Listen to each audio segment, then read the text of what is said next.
पण जर मी निवडणूक लढलो आणि कार्यकर्त्याला बाजूला घेतलं तर ती आमची खरी ताकद कार्यकर्ता आहे की ज्या कार्यकर्त्यांनी घरातल्या जीवनामध्ये मला एवढं मोठं केलं, ज्या कार्यकर्त्यांनी मागच्या 2.5 वर्षाच्या काळामध्ये आमचा पक्ष जेव्हा नवीन उभारी घेत होता तेव्हा कोणीच नव्हतं, याच कार्यकर्त्यांनी विरोधकाला तोंड देऊन लोकसभा विधानसभा या खूप यश आम्हाला मिळून बघा महायुतीच्या 9च्या 9 जागा या ठिकाणी निवडून आल्या.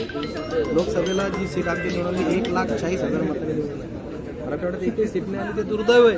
परंतु आमच्या इथं सीट एवढ्या म्हणजे आमचा कार्यकर्ता मजबूत होता म्हणून हे झालं. पण जेव्हा कार्यकर्ता मजबूत आहे, पक्ष मजबूत आहे, तर इच्छुकांची संख्या जास्त राहणार आहे. आणि जर इच्छुकांची संख्या जास्त आहे तर त्याचा कुठंतरी ताळमेळ घातला गेला पाहिजे. उद्या कार्यकर्त्याची संख्या जास्त आहे, नेताच इलेक्शन जर लढवत असेल तो कुठंतरी त्याचं मनोधैर्य असण्याची शक्यता आहे. त्याच्यामुळं मी निर्णय घेतला, मी थांबतो. मी माझ्या ऐवजी कार्यकर्त्याचा बहुत चार दिवस झाले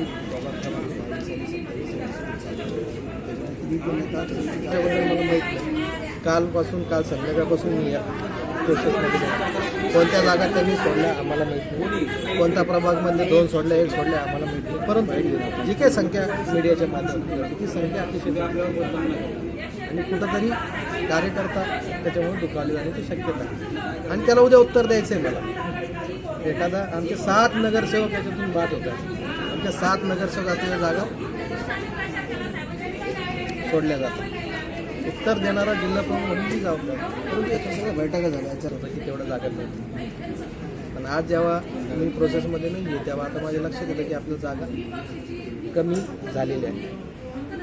प्रोसेसच्या बाहेर कोणी काढलं आरोप तुमचा? नाही आरोप नाही आहे. आमची जी टीम बनवली होती त्या कोर कमिटीमध्ये निर्णय होत नव्हता म्हणून मी वरिष्ठाकडे गेलो आणि वरिष्ठ पातळीवर चर्चा तर अजून बाहेर आली आहे.